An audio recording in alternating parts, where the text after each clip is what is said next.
Hello and welcome সবাইকে secret ডায়েরিজের আরও একটা নতুন এপিসোডে। আমি আশা করছি আপনারা সবাই খুব ভালো আছেন। গল্পে যাওয়ার আগে আমার আপনাদের কাছে একটা প্রশ্ন আছে যে গত শনিবারের স্পেশাল এপিসোডটা আপনাদের কেমন লেগেছে? আপনারা যদি কাইন্ডলি সেটা একটু কমেন্টসে জানান তাহলে খুবই ভালো হয়।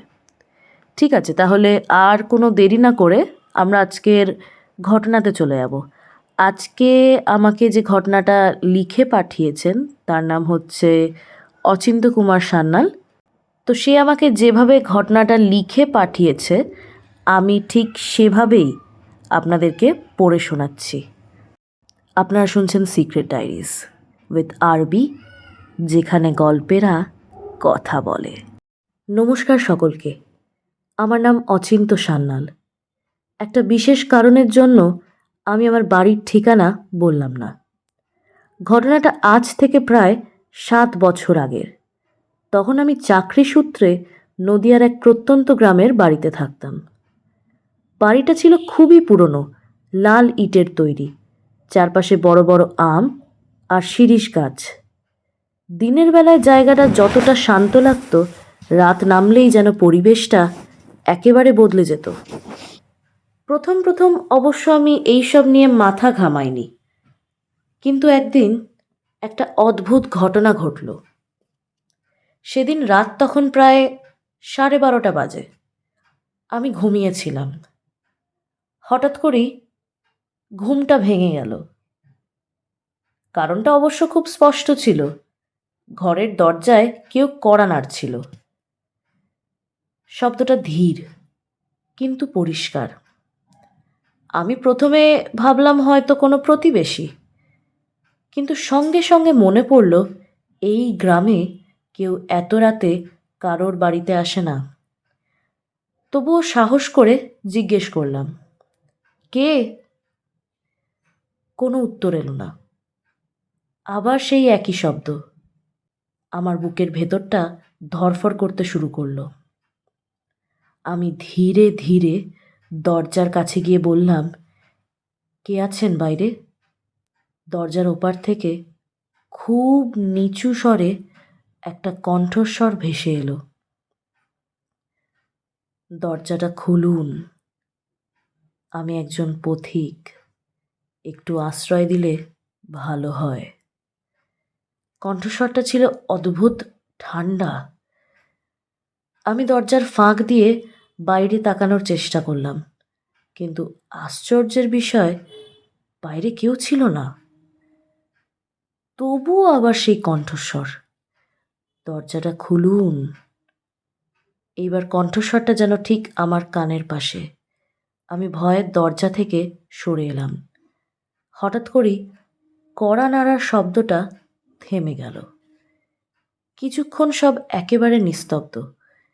আমি ভাবলাম হয়তো সবটাই আমার ভুল শোনা।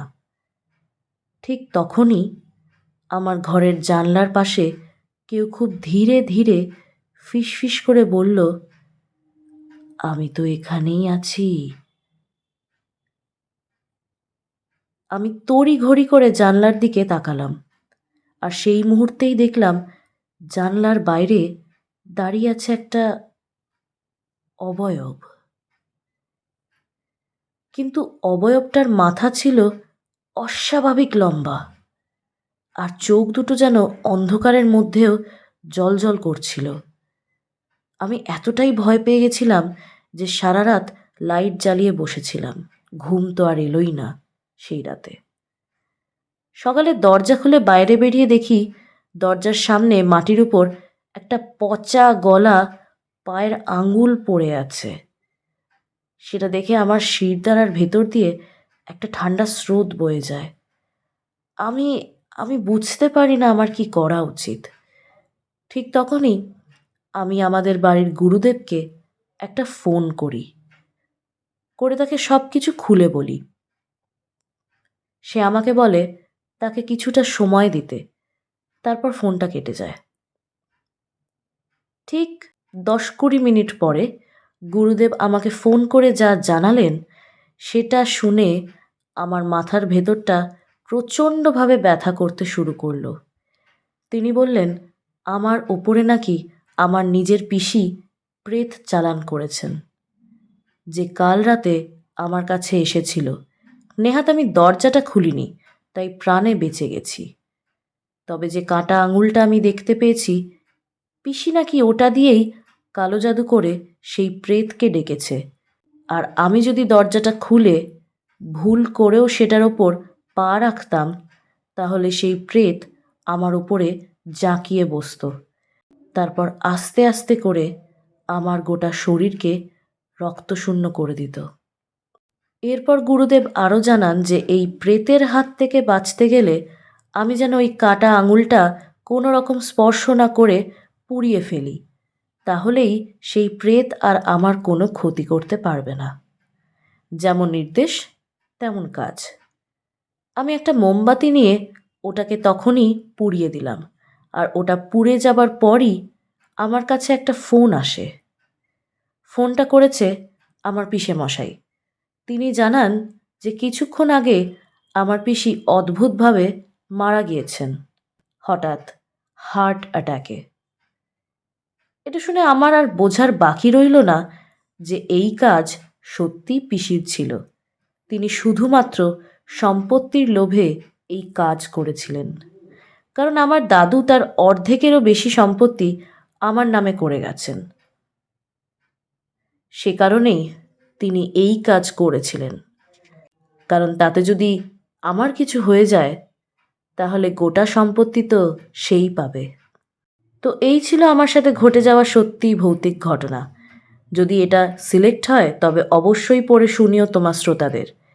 ঘটনাটা একটু বড় হয়ে গেল, তার জন্য ক্ষমা চাইছি।